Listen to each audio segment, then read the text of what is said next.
آج صحت کمزور ہوتی جا رہی ہے، بہت ساری بیماریاں بچوں اور نوجوانوں کے اندر جڑ پکڑ رہی. وجہ کیا ہے؟ چپ کے وہ نشے کے عادی ہو رہے ہیں. گھر کی عورتوں کو پتہ نہیں، گھر کے ماں باپ کو پتہ نہیں کہ کیسا نشہ ہے. وہ سمجھتے ہیں گولی کھا رہا ہے، وہ سمجھتے ہیں چاکلیٹ کھا رہا ہے، وہ سمجھتے ہیں کہ پیپرمنٹ کھا رہا ہے. ایسا حقہ ہوتا ہے نارمل حقے کی طرح، وہ سگریٹ کی طرح ہوتا ہے. کبھی چھپ کر کرتے ہیں، کبھی دوستوں کے ساتھ پکنک میں جاتے ہیں. تنہائی میں کیا کھاتے ہیں، کیا پیتے ہیں، اس پر نظر رکھیں. بلکہ اس سے بڑھ کر میں کہوں گا موبائل کے اندر کیا کیا چیزیں وہ دیکھ رہے ہیں، اس پر بھی آپ نظر رکھیے. اس لیے جیسے نشہ کھانے کا ہے ویسے موبائل کا بھی نشہ ہے. غلط چیزیں دیکھ کر، گندی چیزیں دیکھ کر نشہ چڑھ جاتا ہے. پھر اس کی دیکھا دیکھی وہ اپنی پریکٹیکل لائف میں بھی ان چیزوں کو لانے کی کوشش کرتے ہیں. بسم اللہ الرحمن الرحیم.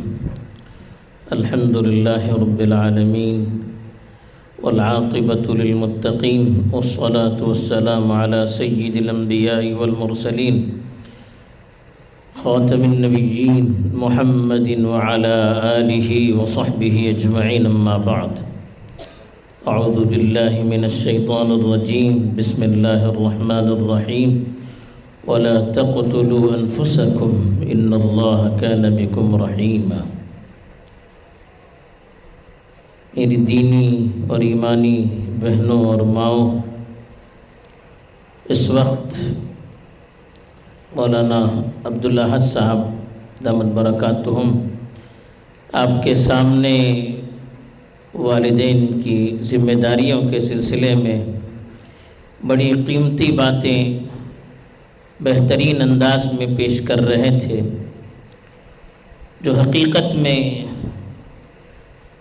ہر والدین کی ذمہ داری کے طور پر سمجھی جاتی ہیں. ان باتوں کو ہمیں اپنی گرہ میں باندھ کر رکھنا چاہیے اور اس کی روشنی میں اپنے گھر کی، اپنے رشتہ داروں کی اور اپنے معاشرے کی ہمیں فکر کرنی چاہیے.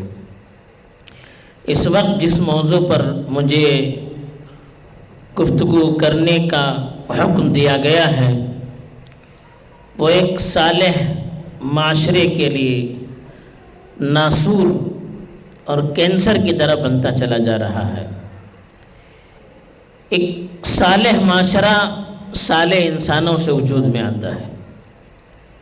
صالح انسان وہ ہوتے ہیں جن کے اخلاق بھی اچھے ہوں، صحت بھی اچھی ہو اور عقل بھی پختہ ہو.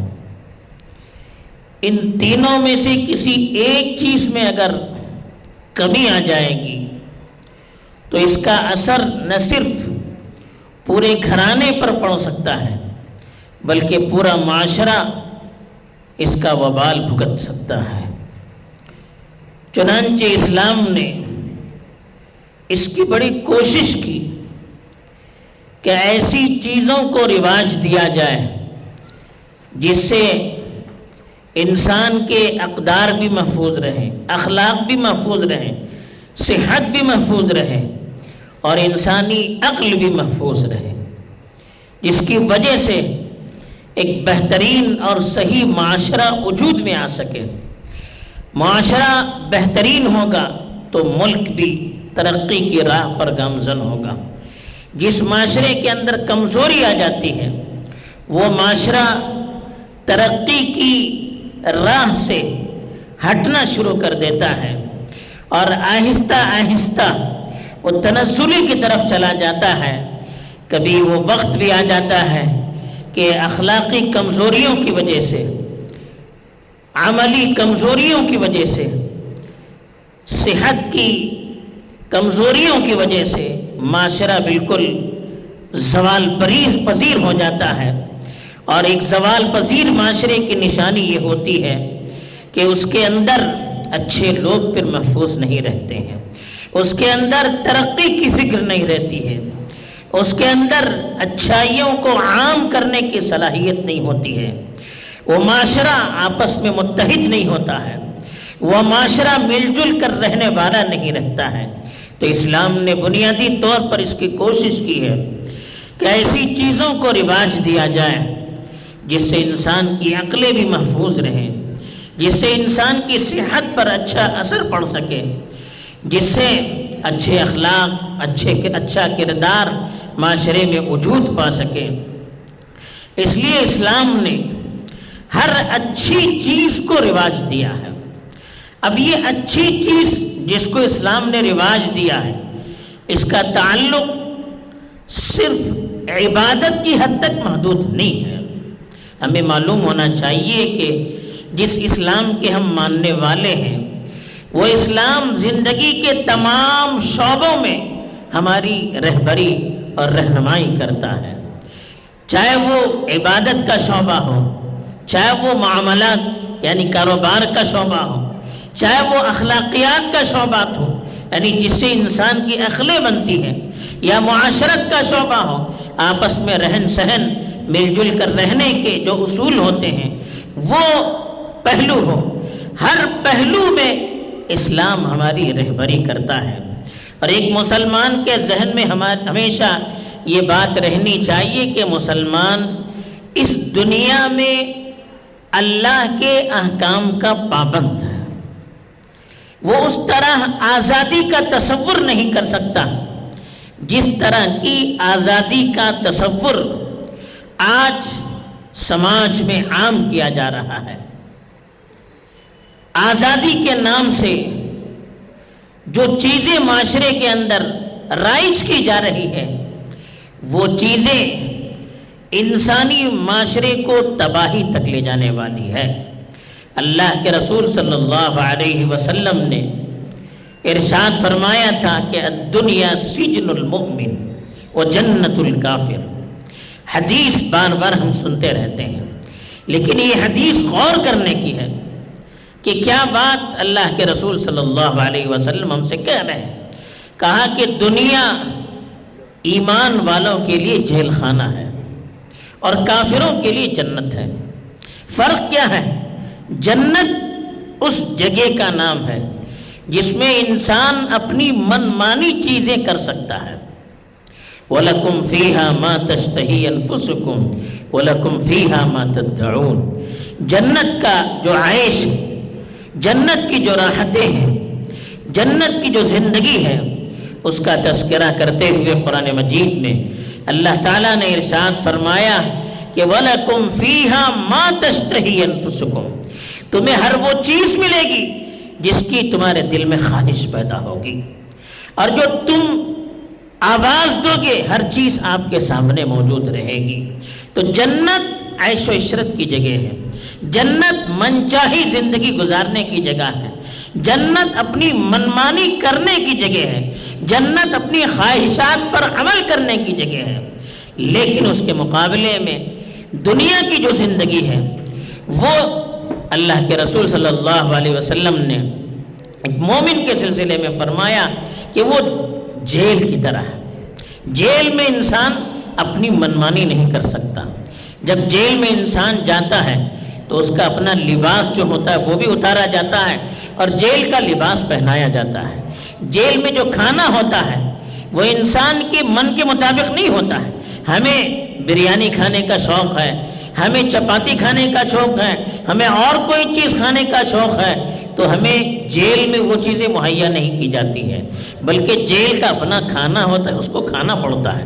آدمی کا من چاہے نہ چاہے اسی چیز کو کھانا پڑتا ہے جو چیزیں جیل میں ان کے لیے کھلانے کے لیے متعین کی جاتی ہیں۔ جیل میں باہر جانے کی اجازت نہیں ہوتی ہے، اسی کمرے میں، اسی کوٹری میں رہنا پڑتا ہے جس میں اس کو قید کیا جاتا ہے۔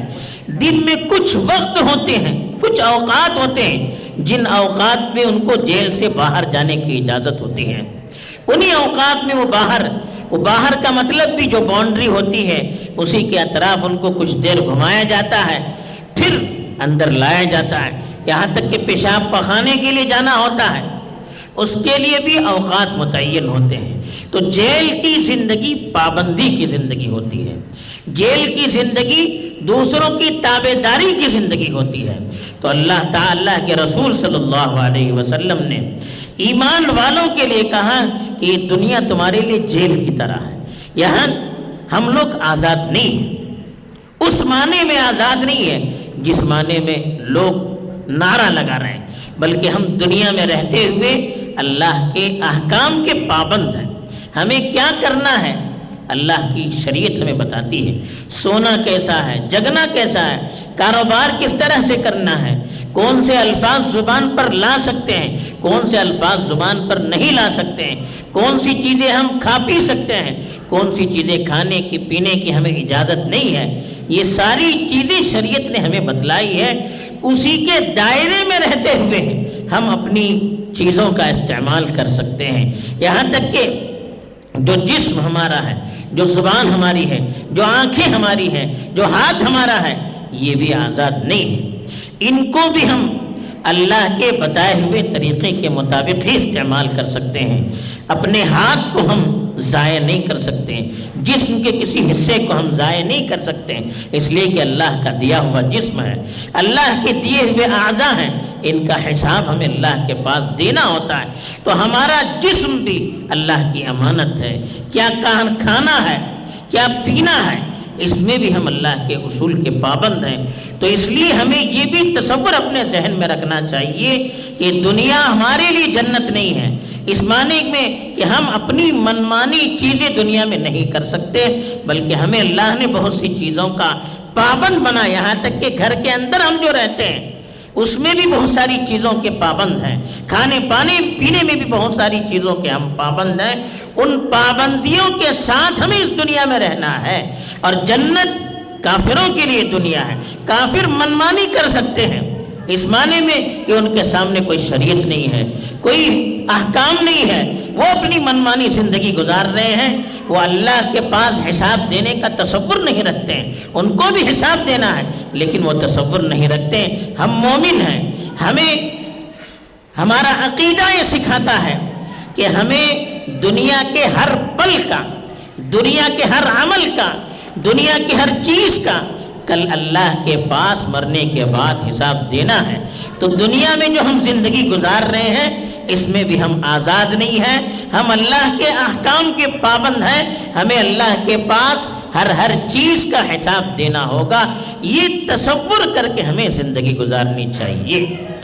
تو ہمیں تیسری چیز یہ بھی سمجھنا چاہیے، اللہ تعالیٰ نے جو شریعت دی ہے اس شریعت میں چند چیزوں کی حفاظت اللہ کا مقصود ہے۔ انسانی مال ہے، اللہ نے اس کی حفاظت کی ذمہ داری دی ہے۔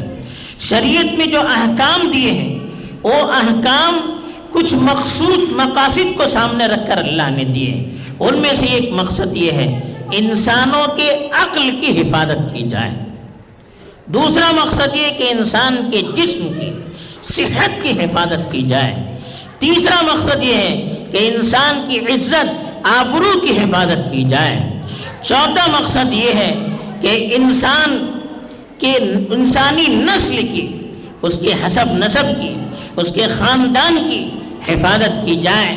تو یہ اور اس طرح کے بہت سے مقاصد ہیں جن مقاصد کو سامنے رکھ کر اللہ نے شریعت کے احکام اتارے ہیں۔ تو اس میں بنیادی جو مقصد ہے وہ ہے عقل کی حفاظت ہے۔ عقل کیا ہے؟ عقل انسان کو کنٹرول کرنے والی چیز ہے۔ عقل کیا ہے؟ عقل کی وجہ سے انسان اچھائی اور برائی کے درمیان فخر کر سکتا ہے، کھرے اور کھوٹے کے درمیان فرق کر سکتا ہے۔ عقل کی وجہ سے ایک انسان دوسرے تمام جانوروں سے ممتاز ہوتا ہے، الگ ہوتا ہے۔ اگر عقل نہ ہو تو ایک انسان اور دوسرے جانوروں میں کوئی فرق نہیں ہوتا۔ تو عقل کی حفاظت یہ شریعت کے بنیادی مقاصد میں شامل ہے۔ ایسے انسانی صحت، عافیت یہ بہت بڑی چیز ہے۔ اللہ کے رسول صلی اللہ علیہ وسلم نے حدیث میں فرمایا کہ صلی اللہ العافیہ، اللہ سے عافیت مانگا کرو۔ بار بار اس کی اللہ کے رسول صلی اللہ علیہ وسلم نے تاکید کی کہ اللہ سے عافیت مانگا کرو، صحت کو مانگا کرو۔ اگر صحت رہے گی، بدن میں عافیت رہے گی، آدمی ہر کام کر سکے گا، اللہ کی عبادت بھی کر سکے گا، بندوں کی خدمت بھی کر سکے گا، کاروبار بھی کر سکے گا، ملک و ملت کی خدمت بھی کر سکے گا، ملک و ملت کی حفاظت کے لیے اپنی جان کا نذرانہ پیش کرنا اس کو بھی پیش کر سکے گا۔ کب؟ جب اس کی صحت اچھی ہو، جب اس کی عقل اچھی ہو۔ تو اللہ تعالیٰ نے ہر اس چیز کی ہر اس چیز سے بچنے کی تاکید کی ہے جس سے انسانی جسم کو نقصان ہو سکتا ہے، جس سے انسان کی عقل کو نقصان ہو سکتا ہے۔ تو اس لیے کہا کلوا من الطیبات، ایمان والوں سے کہا کہ پاکیزہ رزق کھاؤ، حلال رزق کھاؤ۔ ہر وہ چیز جس سے انسانی جان کو نقصان ہو سکتا ہے ان چیزوں سے اللہ نے روکا ہے۔ زہر انسانی جسم کے لیے نقصان دہ ہے، اس سے اللہ نے روکا۔ خنزیر پگ، اس کا گوشت، کتے کا گوشت، اس سے انسانی جسم کو بڑا نقصان ہوتا ہے۔ انسان کے اندر بہت سے غلط جراثیم اس کے وجہ سے داخل ہو جاتے ہیں، بہت سی بے حیائیاں اور بہت سی کمزوریاں اخلاقی اور فکری اور عملی اس کی وجہ سے وجود میں آتی ہیں۔ اس لیے کتے کو کھانے سے روکا، خنزیر کو کھانے سے روکا۔ ایسے ہی وہ جانور جو چیرنے پھاڑنے والے ہیں، درندے ہیں، شیر ہے، چیتا ہے، اس طرح کے جو حملہ آور درندے ہوتے ہیں ان کو کھانے سے روکا، اس لیے کہ جس چیز کو ہم کھائیں گے ان کے اثرات ہمارے جسم کے اندر بھی منتقل ہو جائیں گے۔ تو کتے، خنزیر، چیتا، بھیڑیا، شیر، ان سب چیزوں کو ہم کھائیں گے، ان کے اثرات ہمارے اندر منتقل ہو جائیں گے، اس کی وجہ سے بھی انسان چیتا بن جائے گا، شیر بن جائے گا، بھیڑیا بن جائے گا، کتوں کی طرح بے حیا بے شرم بن جائے گا، خنزیر کی طرح گندا بن جائے گا۔ تو یہ جو بیماریاں کسی چیز کے کھانے سے انسانی جسم کے اندر داخل ہو سکتی ہے، جس سے انسانی جسم کو نقصان ہو سکتا ہے، اس سے اسلام نے ہمیں روکا ہے۔ انہی چیزوں میں سے ایک اہم چیز جس کے کھانے سے انسانی عقل کو بھی نقصان ہوتا ہے، انسانی جسم کو بھی نقصان ہوتا ہے، انسان کے اخلاق، انسان کا کریکٹر بھی برباد ہوتا ہے، وہ ہے نشیلی چیزیں، جس کو عربی میں مسکر کہتے ہیں، نشہ آور چیزیں۔ حدیث میں اللہ کے رسول صلی اللہ علیہ وسلم نے فرمایا کل مسکر حرام، کہا کہ ہر نشہ آور چیز حرام ہے۔ کہا الخمر ما خامر العقل، خمر اس چیز کو کہتے ہیں، خمر کا مطلب شراب، ڈرگس، اس چیز کو کہتے ہیں جو انسان کی دماغ پر چھا جائے، انسان کے دماغ پر غالب آ جائے اور انسان کا دماغ اس کی وجہ سے اپنی نارمل حالت میں نہ رہے، وہ سوچنے سمجھنے کی صلاحیت اپنے اندر باقی نہ رکھے، جس کی وجہ سے انسان اپنا کام اچھی طرح سے انجام نہ دے سکے، بے خیالی کی دنیا میں چلا جائے، بے حسی کی دنیا میں چلا جائے، بے ہوشی کی دنیا میں چلا جائے، پاگل پنے کا ایسا کام کرنے لگے، اس کو کہتے ہیں خمر، نشہ۔ کہا کہ جو چیز عقل کو نشے کے اندر مبتلا کر دے، عقل پر پردہ ڈال دے، وہ ساری چیزیں خمر ہیں، شراب ہیں، مسکر ہیں۔ اور کہا ما اسکر کثیرہ فقلیلہ حرام، کہا جس چیز کے زیادہ کرنے پر نشہ آتا ہو، زیادہ پینے پر، زیادہ کھانے پر، زیادہ استعمال کرنے پر نشہ آتا ہو، اس چیز کا تھوڑا سا استعمال کرنا بھی حرام ہے۔ اتنی سخت وعید اللہ تعالی، اللہ کے رسول صلی اللہ علیہ وسلم نے حدیث مبارکہ میں ارشاد فرمائی۔ اس کی وجہ یہ ہے کہ انسان کا دماغ جب مفلوج ہو جائے تو انسان اور ایک درندے کے اندر، انسان اور ایک بھیڑیے کے اندر، انسان اور ایک چیتے کے اندر، انسان اور ایک عام جانور کے اندر پھر کوئی فرق نہیں رہتا ہے۔ پھر انسان کچھ بھی کر لے ہم اس کو قبول کر سکتے ہیں۔ اسی لیے شراب کو، نشاور چیزوں کو ام الخبائث کہا گیا۔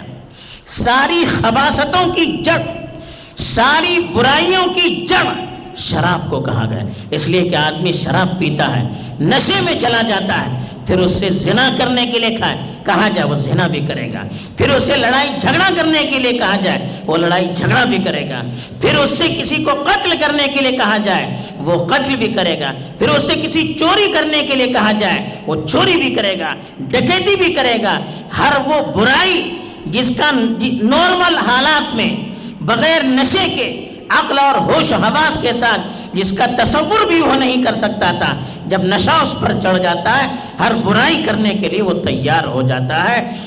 اس لیے قرآن نے بھی بڑی سختی سے اس کو روکا، کہا کہ اس کو رجس کا، رجس مانے گندگی، انما الخمر والمیسر والازلام، کہا کہ یہ شراب ہے، جوا ہے، اور اس وقت جو فال وغیرہ نکالے جاتے تھے، کہا یہ سب گندگیاں ہیں، روحانی گندگی ہے، اس کی وجہ سے انسانی روح گندی ہو جاتی ہے، اور اس کی وجہ سے انسان کا عمل گندا ہو جاتا ہے، اس کی وجہ سے انسان کی زندگی گندی ہو جاتی ہے۔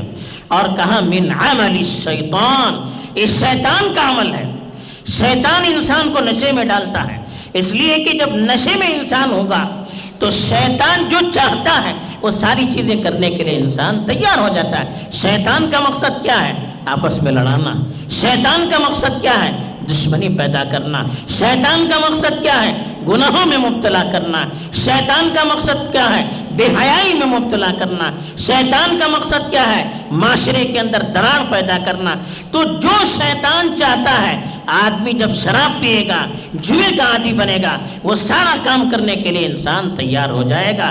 اس لیے قرآن نے کہا من عمل الشیطان، یہ شیطانی عمل ہے، اس عمل سے بچیے۔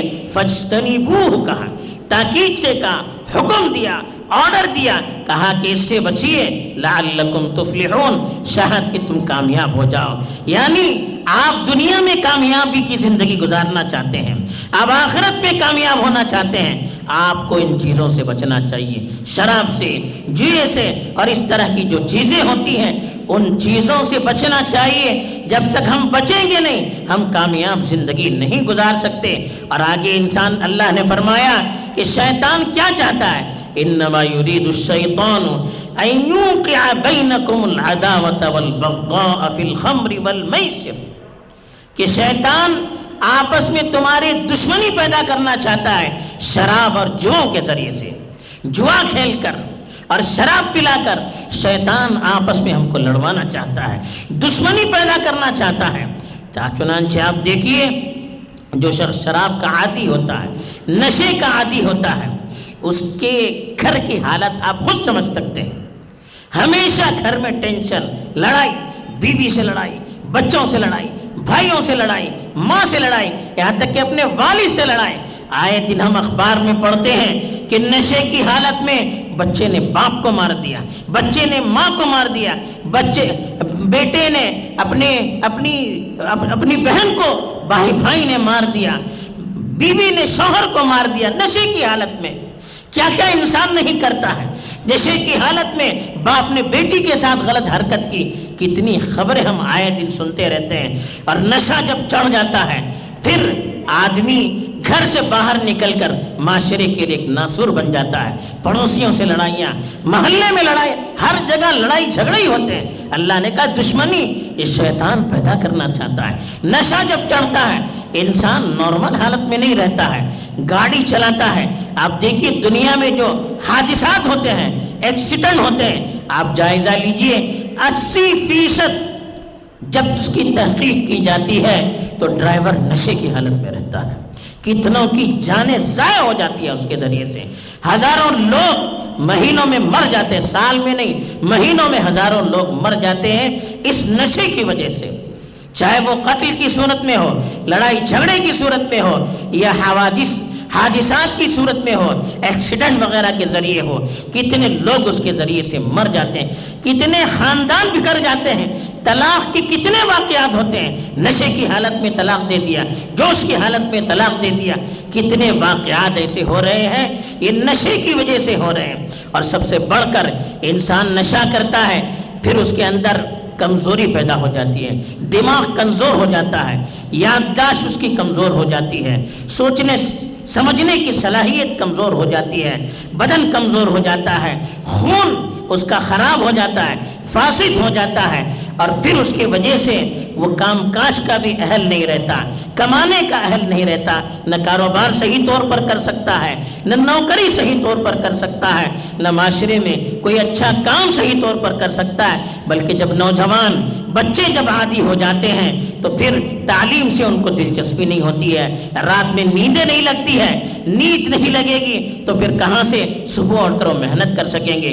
اسکول کہاں جا سکیں گے، وہ کہاں اپنے کالج میں جا سکیں گے، وہ کہاں اپنا کاروبار کر سکیں گے۔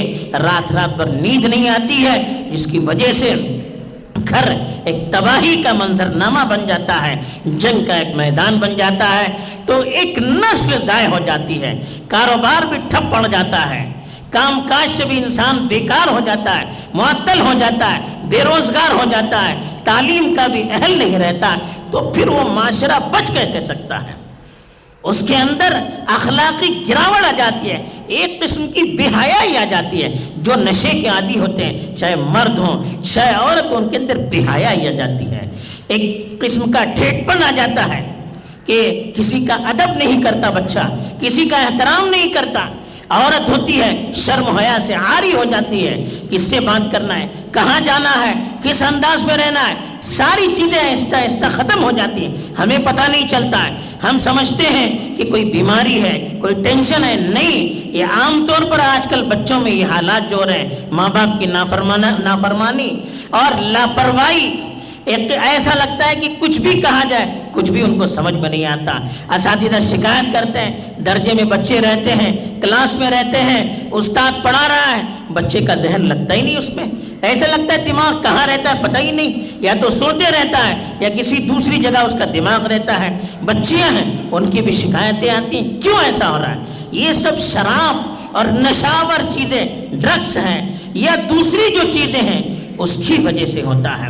اور اس کا دوسرا بڑا نقصان کیا ہوتا ہے؟ وَيَصُدَّكُمْ عَنْ ذِكْرِ اللَّهِ وَعَنِ الصَّلَاةِ، کہ یہ نشہ کی جب انسان عادی بنے گا، اللہ کا ذکر نہیں کرے گا، نماز نہیں پڑھے گا، اور اللہ کا ذکر انسان کے اندر رقت لاتا ہے، انسان کے دل کو زندہ رکھتا ہے۔ جب اللہ کا ذکر نہیں کرے گا، دل مردہ ہو جائے گا، دل مردہ ہو جائے تو کوئی چیز اس پر اثر انداز نہیں کر سکتی۔ آپ بڑی سے بڑی نصیحت کیجئے، آپ دھمکی دیجئے، آپ بائیکاٹ کیجئے، کوئی چیز دل پر اثر نہیں کر سکتی، کیونکہ دل اس کا مردہ بن چکا ہے۔ نماز نہیں پڑھے گا، شیطان اس پر غالب آ سکتا ہے، اس لیے کہ نماز ان الصلاۃ تنہی عن الفحشاء والمنکر، نماز بے حیائی سے روکتی ہے، نماز منکرات سے روکتی ہے۔ جو شراب کا عادی بنے گا وہ اللہ کی یاد سے غافل رہے گا، نماز سے غافل رہے گا، تو پھر برائی سے کیسے بچ سکتا ہے، بے حیائی سے کیسے بچ سکتا ہے؟ ہمیں سوچنا چاہیے کہ کہاں تک معاشرہ پہنچ رہا ہے۔ اور یاد رکھیے، پہلے زمانے میں لوگ سمجھتے تھے شراب، جس کو ہم شراب کہتے ہیں وہی شراب ہے، پینے والی چیز شراب ہے۔ شراب یہی نہیں ہے، جس چیز کے اندر نشہ ہے وہ سب شراب ہے، چاہے وہ لکوڈ ہو یا سولڈ ہو، یعنی پاؤڈر کی شکل میں ہو، پانی کی شکل میں ہو، شربت کی شکل میں ہو، مشروب کی شکل میں ہو، حلوے کی شکل میں ہو، گولیوں کی شکل میں ہو، یا جو پرفیوم آتا ہے اس کی شکل میں ہو، حقے کی شکل میں ہو، سگریٹ کی شکل میں ہو، چاکلیٹ کی شکل میں ہو، یا بچوں کے کھانے کی جو چیزیں رہتی ہیں اس کی شکل میں ہو، الگ الگ انداز سے نشاور چیزوں کو معاشرے میں عام کیا جا رہا ہے۔ پہلے چرس ہوتے تھے، گانجے ہوتے تھے، کوکین ہوتی تھی، اب ان سب چیزوں سے بڑھ کر ایسی چیزیں جو بچے کھانے پینے کی ہوتی ہیں، سونگنے کی ہوتی ہیں، اب ان سب چیزوں کے ذریعے سے نشے کو عام کیا جا رہا ہے۔ گولیاں جا کر دوائی کی دکان سے خریدتے ہیں، ہمیں پتہ نہیں چلتا ہے۔ کوئی سیرپ خریدتا ہے، گھر میں سیرپ پیتا رہتا ہے، ماں سمجھتی ہے کہ کوئی کھانسی ہوگی، کوئی بیماری ہوگی، گولیاں کھا رہا ہے، کوئی بیماری ہوگی، انجیکشن لگاتے ہیں، کوئی بیماری ہوتی نہیں، اس میں بھی نشہ ہوتا ہے۔ چاکلیٹ بہت سے آتے ہیں، اس میں بھی نشہ ہوتا ہے۔ بہت سے بچوں کی کھانے کی چیزیں ہوتی ہیں، چھوٹی چھوٹی پیپرمنٹ کی شکل میں ہوتی ہیں، اس میں نشہ ہوتا ہے۔ بعض قلم آتے ہیں، قلم کی صورت میں ہے، اس میں بھی سونگنے سے نشہ آتا ہے۔ بعض پرفیوم ہوتے ہیں، اس میں بھی سونگنے سے نشہ آتا ہے۔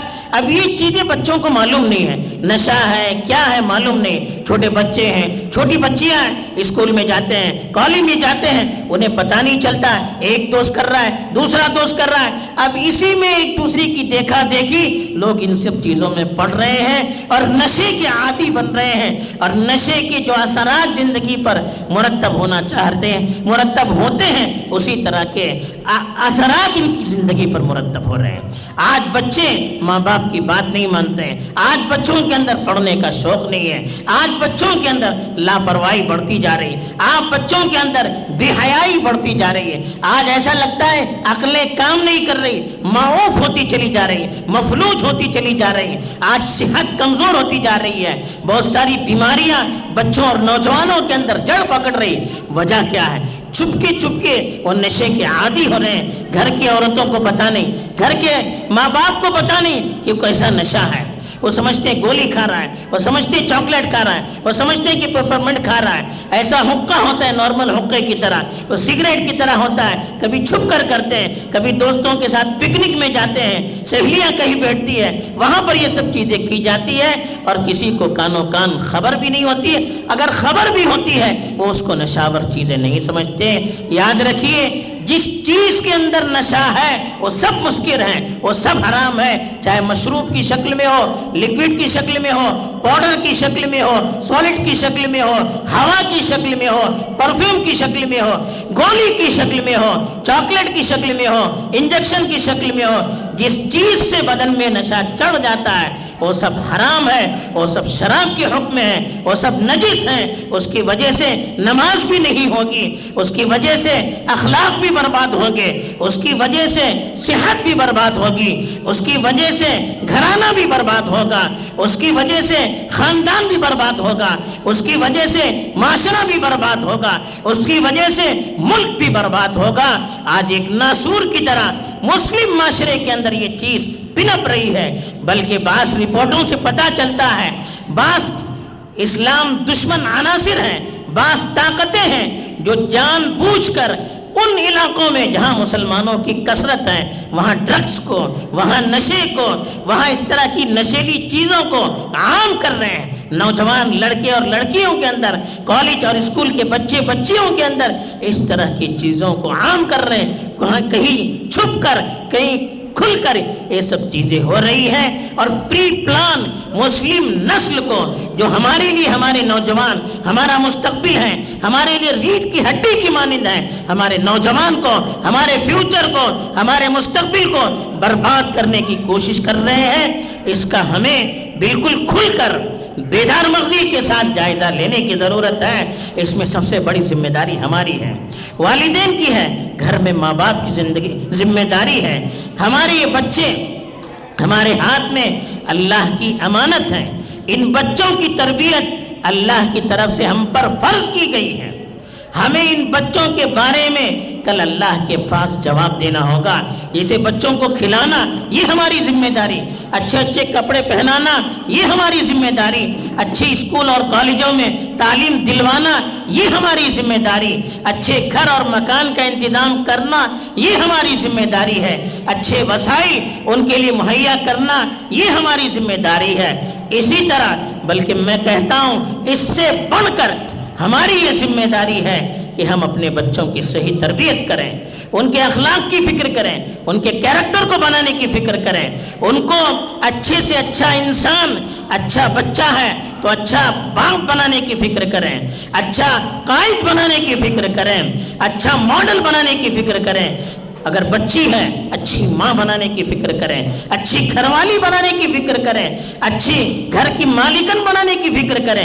ایک گھر میں ایک اچھی عورت آتی ہے پورا خاندان سنبھلتا ہے, پورا گھرانہ سنبھلتا ہے. اگر عورت بری آ جاتی ہے پورا گھرانہ برباد ہو جاتا ہے, پوری نسل برباد ہو جاتی ہے, پورا خاندان برباد ہو جاتا ہے, پورا معاشرہ برباد ہو جاتا ہے. اس لیے یہ ہم اور آپ کی ذمہ داری ہے کہ ہم اپنے بچوں پر کڑی سے کڑی نظر رکھیں. وہ گھر میں تنہائی میں کیا کھاتے ہیں, کیا پیتے ہیں, اس پر نظر رکھیں. بلکہ اس سے بڑھ کر میں کہوں گا موبائل کے اندر کیا کیا چیزیں وہ دیکھ رہے ہیں اس پر بھی آپ نظر رکھیے. اس لیے جیسے نشہ کھانے کا ہے ویسے موبائل کا بھی نشہ ہے. غلط چیزیں دیکھ کر, گندی چیزیں دیکھ کر نشہ چڑھ جاتا ہے. پھر اس کی دیکھا دیکھی وہ اپنی پریکٹیکل لائف میں بھی ان چیزوں کو لانے کی کوشش کرتے ہیں. تو موبائل بقدر ضرورت ان کے ہاتھ میں دیں اور چیک کرتے رہیں, تنہا بیٹھ کر ان کو دیکھنا نہ دیں. اپنے سامنے جو کام کرنا ہو کرنے دیں. بچوں کو آپ وقت دیجیے. ماؤں سے بھی کہوں گا اور باپ سے بھی کہوں گا, جو مرد ہیں ان سے بھی کہوں گا کہ آپ اپنے بچوں کے لیے وقت دے دیں. آج ہمارا سب سے بڑا بحران یہ ہے, ماں باپ کے لیے سب کچھ وقت ہے. وہ اپنی باپ یہ سمجھتا ہے کہ مجھے جاب اہم ہے, میری دکان اور میرا کاروبار اہم ہے. ماں سمجھتی ہے کہ میری اپنی زندگی کی چیزیں اہم ہیں, اور بچوں کے لیے وہ اپنا وقت دینا فضول سمجھتے ہیں. یاد رکھیے کاروبار آج ہے کل نہیں رہے گا, جاب آج ہے کل نہیں رہے گا. یہ ہمارا مقصود نہیں ہے. یہ بچے ہماری امانت ہیں. آپ کو کاروبار سے وقت نکال کر اپنے بچوں کے لیے دینا پڑے گا, اپنے جاب سے وقت نکال کر اپنے بچوں کو لیے دینا پڑے گا, ماؤں کو بھی اپنے بچوں کے لیے وقت دینا پڑے گا. آپ اپنی ذرا سی مصروفیات کم کریں, کھانے پینے کی مصروفیات ہیں ٹھیک ہے, موبائل کو زیادہ استعمال نہ کریں. ہم ابھی جیسے مولانا آپ سے کہہ رہے تھے, ہم اگر موبائل دیکھیں گے بچوں کو روکیں گے, ہم غلط کام کریں گے بچوں کو روکیں گے, ایسا نہیں ہو سکتا. ہم اپنا وقت زیادہ سے زیادہ بچوں کو دے دیں, ان کو فری کریں, ان کے ساتھ محبت سے پیش آئیں, اپنی چیزوں کو ان سے شیئر کریں, وہ بھی اپنی چیزوں کو آپ سے شیئر کریں گے. جس گھر میں ماں باپ بچوں کے دوست بن جاتے ہیں, وہ بچے پھر باہر جا کر اپنے لیے دوست تلاش نہیں کر سکتے. آج بڑا مسئلہ ہمارا ہو رہا ہے, بچے ہمیشہ دوستوں کے ساتھ رہتے ہیں, ماں باپ کو وقت نہیں دے رہے, نہ ماں باپ بچوں کو وقت دے پا رہے ہیں, نہ بچے ماں باپ کو وقت دے پا رہے ہیں. بچیاں سہیلیوں کے ساتھ ہمیشہ باتوں میں رہتی ہیں, چیٹ کرنے میں رہتی ہیں یا موبائل میں رہتی ہیں. نہ ماں باپ کو بچیوں کے دینے کا وقت, نہ بچیوں کو ماں باپ کے دینے کا وقت ہے. اس کی وجہ سے آپس میں تناؤ پیدا ہو رہا ہے, آپس میں اعتماد ختم ہو رہا ہے, ایک دوسرے پر بھروسہ ختم ہو رہا ہے. ہمیں ایک دوسرے پر بھروسہ کب پیدا ہوگا؟ جب ہم ایک دوسرے سے فری ہو جائیں گے, ایک دوسرے کو وقت دیں گے. تو ماں باپ اپنے بچوں کے لیے وقت دیں, وقت نکال کر ان کی چیزوں کو دیکھیں, ان سے محبت بھری باتیں کریں, ان سے فری ہو جائیں, ان کی چیزوں کو سنیں, ان سے اپنی چیزیں کہیں. اس سے بچے آپ کے قریب آ جائیں گے. محبت سے ان کی تربیت کریں, ان پر نگاہ دوڑائیں. وہ بچے کہاں جاتے ہیں؟ ٹیوشن کے بہانے بچے اور بچیاں جاتی ہیں, کہاں جاتی ہیں ہمیں خبر نہیں ہے. کیا کھاتے ہیں؟ ہوٹلوں میں جانے کا رواج, وہاں جا کر کیا کھاتے ہیں بچے ہمیں پتہ نہیں. بچیاں جا رہی ہیں ہمیں پتہ نہیں. ایسے بھی ہوٹل کا جو کھانا ہے, وہ رواج جو ہو رہا ہے, یہ ہماری صحت کے لیے بڑا نقصان ہے. آج ڈاکٹر بیچارے چیخ چیخ کے کہہ رہے ہیں فاسٹ فوڈ بچے کھا رہے ہیں, ہوٹل کی چیزیں کھا رہی ہیں, اس سے کینسر کی بیماریاں ہو رہی ہیں, طرح طرح کی بیماریاں ہو رہی ہیں. بیماریوں کو ہم اپنے اوپر لاد رہے ہیں. یہ ہوٹل کا جو کلچر ہمارے یہاں آیا ہے, آج گھر میں کھانا بنانے کے بجائے آرڈر دیا جاتا ہے. رات میں اکثر جگہ کھانا بنایا نہیں جاتا, ہوٹل سے آرڈر دیا جا رہا ہے. اس سے پیسے بھی زیادہ خرچ ہوتے ہیں, اور محنت نہ کرنے کی وجہ سے بدن کمزور بھی ہو جاتا ہے, اور ہوٹل کی چیزیں کھانے کی وجہ سے طرح طرح کی بیماریاں بھی ہمارے اندر سرایت کر رہی ہے. تو ہم جب ہوٹل سے کھائیں گے, ہوٹل میں جائیں گے, ہوٹل سے منگائیں گے, بچوں کے اندر بھی وہی شوق پیدا ہوگا. ہم ان کو گھر میں اچھے سے اچھا کھلائیں گے, پھر وہ ہوٹل میں جانے کی کوشش نہیں کریں گے. تو ہم ان کو ہوٹل میں جانے سے کس طرح سے روک سکتے ہیں؟ ٹیوشن کے بہانے, کھیلنے کے بہانے, گھومنے کے بہانے ادھر ادھر جاتے ہیں, پھر نشیلی چیزوں کو استعمال کرتے ہیں. اس کی وجہ سے وہ ساری چیزیں ان کے اندر پیدا ہو رہی ہے. اخلاقی اعتبار سے بھی, صحت کے اعتبار سے بھی, دینی اعتبار سے بھی, تعلیمی اعتبار سے بھی, کاروبار کے اعتبار سے بھی, ہر اعتبار سے تنزل اور گراوٹ پیدا ہو رہی ہے اور نقصان ہو رہا ہے. تو اپنے بچے بچیوں پر نگرانی کڑی رکھیں. گھر کے اندر بھی بے وجہ ان کو باہر جانے نہ دیں, باہر بھیجیں, خود لے کر جائیں بچیوں کو. بچوں کو بھی کسی کی نگرانی میں بھیجیں, یہ دیکھیں گے کس کے ساتھ گھومتا ہے, کہاں جاتا ہے. آنے کے بعد آپ اس کا جائزہ لے لیں, رپورٹ لے لیں. رات میں عشاء کے بعد اللہ کے لیے گھر سے باہر اپنے بچے اور بچیوں کو نہ بھیجیں. جتنی برائیاں ہوتی ہیں اکثر و بیشتر رات میں ہوتی ہے. اللہ کے لیے اپنے بچے اور بچیوں کو عشاء بعد بے ضرورت باہر نہ بھیجیں.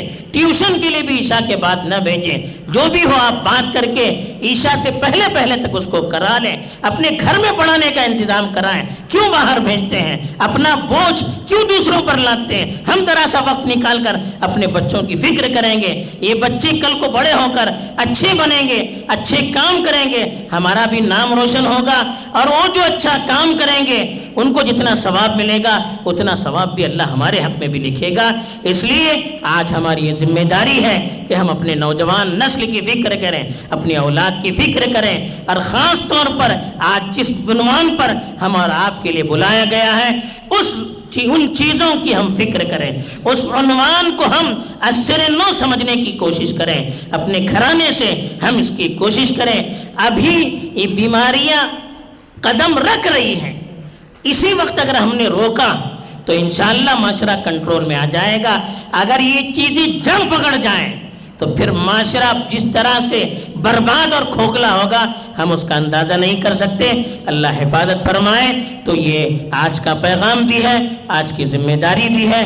اللہ تعالیٰ مجھے بھی توفیق دے, آپ کو بھی توفیق دے. آمین. وآخر دعوانا ان الحمد للہ رب العالمین.